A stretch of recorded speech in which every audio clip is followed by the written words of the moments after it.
ำใส่เลยน้อยหลายดิไปกินต่อใช่ได้กระปูเลยทุกคนเนี่ย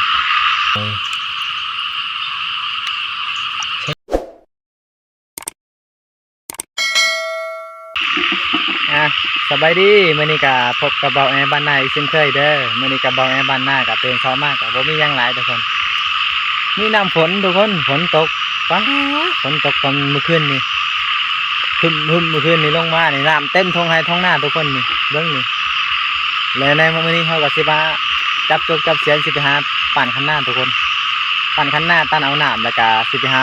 หลังจากนั้นเขาก็สิไปหาจับเขียดแล้วก็จับหอยทุกคนหอยออกเลยทุกคนมื้อนี้คาดว่าน้ำลายสิหอยออกหอยยังหอยโกงนะหอยหน้าหอยโกงเพิ่นบานหันห้อยประมาณนี้แหละหอยโกงนั่นแหละไปจากนั้นก็อย่าลืมไปติดตามชมกันเลยทุกคนว่าสิได้บ่หอยโกงหรือว่าสิได้จับเขียดอยู่บ่มื้อนี้แต่ว่าเขียดแห้งหลายทุกคนบรรยากาศนี่คึกคักขนาดแล้วก็แจ่มใสดีเด้ออากาศตอนเช้าๆฝนนี่ก็คือ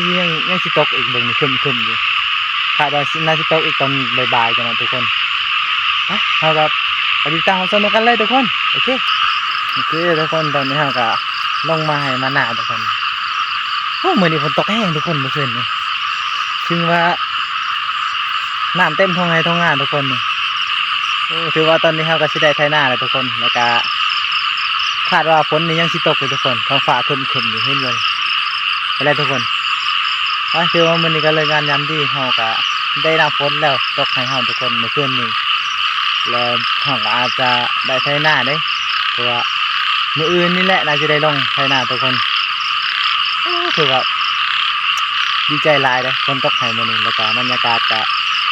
เสียงของแซ่บๆคือตอนเช้าทุกคนเบิ่งผู้ฟังเสียงอยู่ทุกคนไปตอนนี้เขาก็จะน้อยให้ไปหาเก็บหอยทุกคนตอนนี้เขาปั่นคันนาตั้นน้ำก่อนทุกคนบอกว่าฝนแห้งน้ำร้ายเขาก็ต้องตั้นน้ำไว้แล้วได้ทุกคนเพื่อเขาจะได้ไถนาเดินนี่ปั่นคันนาก่อนทุกคนไปเขียดเราเนี่ยทุกคนเขียดนี่เห็นไหมเสร็จเลยมาโดยกี่นี้เท่านี้แหละใช่มาโดยนี่ทุกคนเขาได้หอยทุกคนเห็นบ่หอยออกทุกคนหูจะไปเก็บหอยเหมือนทุกคนเจ้าหอยไปซึ่งเขาจะไปหาจับเขียดแล้วก็จับหอยมาเลยทุกคนหอยออกฝนตกแห้งจะได้กินต้มหอยแล้วทุกคนวันนี้โอเคไปหาจับหอยบรรยากาศน้ำเต็มท้องไร่ท้องนาโอ้ดีใจร้ายมันนี่ดีใจร้ายน้ำเต็มท้องไร่ท้องนาจุดกระห้องยาวอยู่ทุกคนบุพิดบุฟันแล้วฝนที่ตกให้มันนี่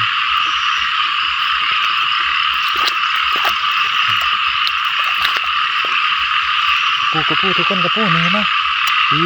กระปูก็ออกเป็นฝนตกกันทุกคนนี่ได้กระปูแล้วทุกคนนี่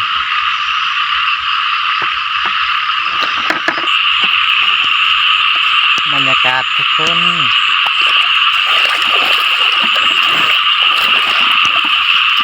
น้ำก็ใสทุกคนเป็นตาอาบเลยก็ฝนตกระดับเมื่อคืนนี้2 ชั่วโมงทุกคนประมาณ3 ชั่วโมงคนละทุกคนเลย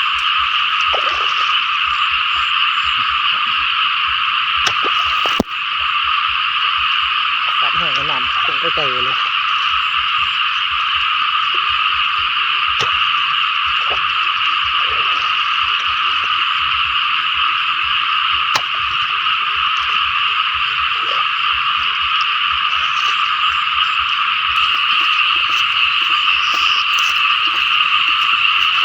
ตอนนี้เขาก็ปั่นคันเสร็จแล้วทุกคน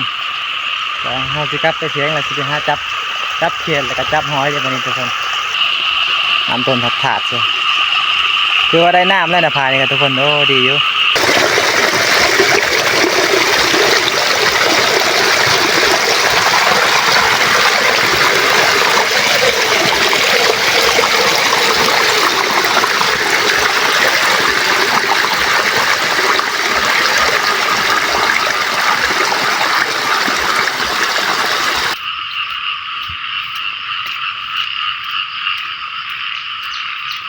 นี่ทุกคนเจอแล้วทุกคนเจอแล้วหอยนี่มันออกแล้วหอยยังทุกคนว่านี่ที่บ้านคอยเขาเอิ้นหอยโข่งนี่ทุกคนหอยโข่งนั่นเอง ไปต่อ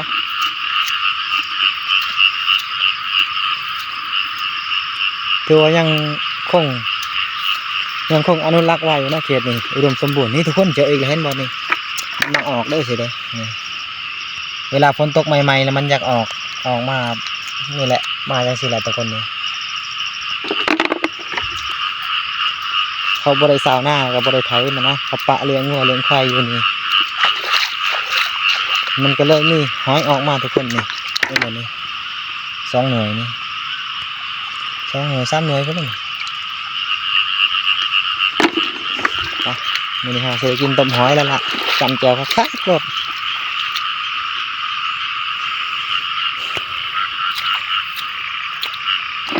นี่ให้บอลตัวนี้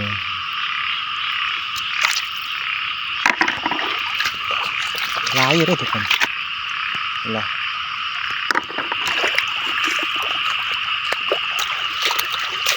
เหยียบไปเลยหอยพอเหยียบ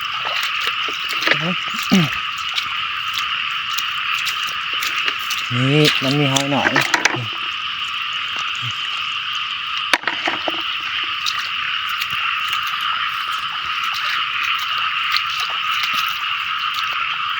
แต่เดี๋ยวนี้เขาได้ไทยมันอะไรทุกคนเลยเขาไทยมัน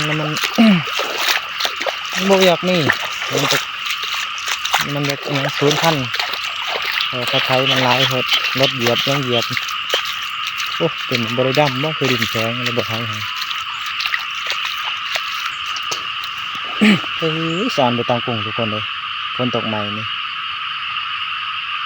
แต่ใบใหญ่ๆมาเริ่มเทิมนี่ทุกคนนี่ไปตองกุ้งนี่ไปมกยังกระไดใส่เขาทำให้ตะกี้ไปเลี้ยงควายเลี้ยงงัวนี่ปิดเอาเมื่อแล้วนี่ห่อไว้ไปใส่เขาใบซ้ำขั้นห่มเป็นทุกคนทุกตัวใหญ่เนี่ยปลาวัดนี่เลยทุกคนเลยหอยเห็นบ่นี่มาอยู่ตำนำไหลดิหอยนี่ของเรานี่โอ้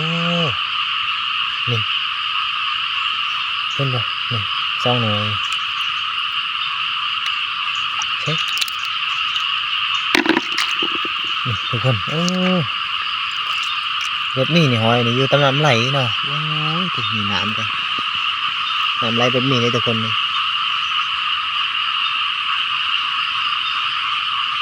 โอเคทุกคนเจอหอยอีกแล้วนะทุกคนนี่ทุกคนนี่ทุกคนนี่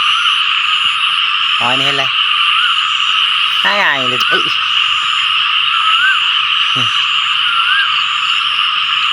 ฝนตกน้ำไหลสิแล้วมันก็สิหาออกมันกำลังออกเขาก็สิได้หลายเลยถ้าบ่มีคนไปจับก่อนนะทุกคนหอยโกงแต่บ่ฮู้ว่าเขาสิได้เฮ็ดเมนูยังกินทุกคนนี่ตอนนี้หอยเพราะว่าทงตัวนี้หาหอยก็หลายทุกคนเจอได้ทุกคนนี่เห็นบ่แต่ว่าตัวนี้หน่วยหน่อยทุกคนนี่เห็นไหมเอ้ยหอยหลายนี่ไปกินต้มหอยแล้วมันนี่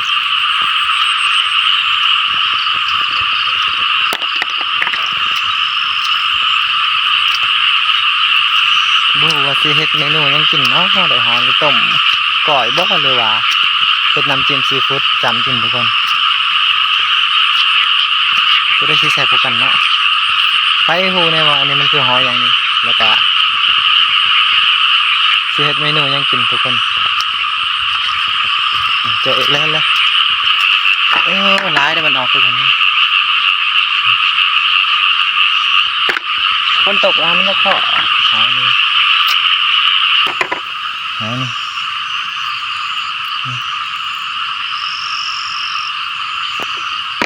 ผัดกระแสบบ่ผัดเนาะผัดกินทุกคนเราต้มแล้วเราจีบแล้วเราผัดแล้วน่าจะแสบอยู่แล้วนี่ถอยแล้วเห็นบ่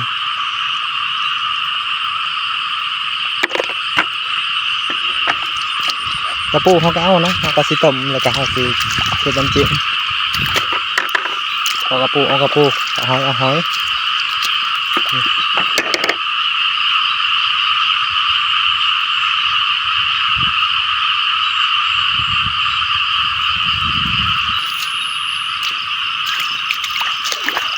นี่เป็นคนให้กันเลยทุกคนนี่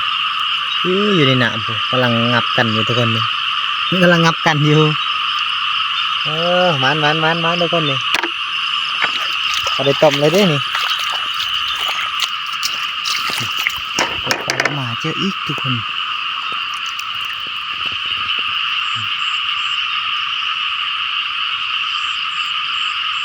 หอยโครงหอยโครงเราเจอกระปูเลยทุกคนนี่นี่เอากระปูไปไม่ลูกเลยทุกคนกำลังออกลูกนะลูกเขาปล่อยไปทุกคนปล่อยไม่แพร่พันธุ์บ้ากระปูเอาไปกินอีกเราซื้อล้างลูกมันออกทุกคนล้างลูกมันออกจะเอาแม่ไปกินเกือบตายแล้วทุกคนเกือบตายแล้ว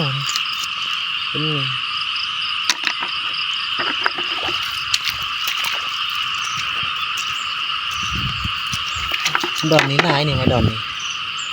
เอาให้หน่อยทุกคนหน่อยเอาไปปล่อยไก่ห้องซึ่งห้อยหน่อยห้องบะตบทุกคนแต่เขาไปปล่อยอยู่ไก่อยู่พาร์ทของอยู่พาร์ทของเขาเองมีโอกาส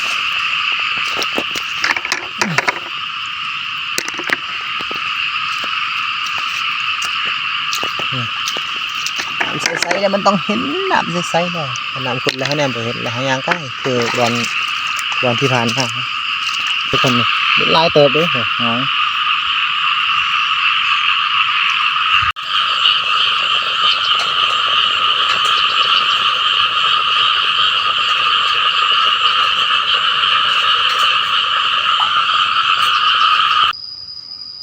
ต้มหอยเหมือนทุกคนต้มหอย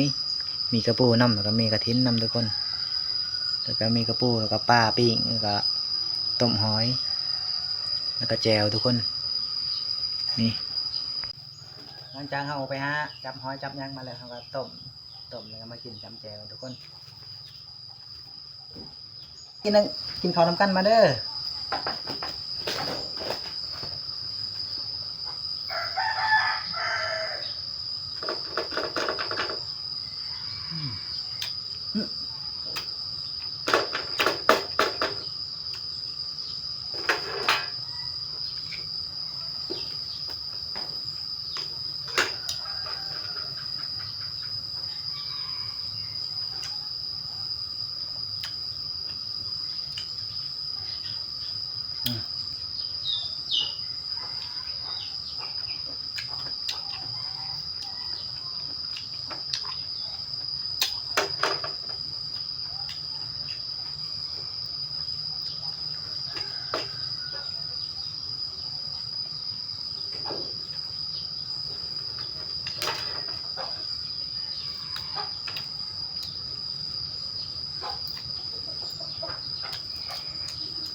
มาออกทุกคนออกเต้าหัวนี่แสดงว่ามันยังอ้วนผลมอง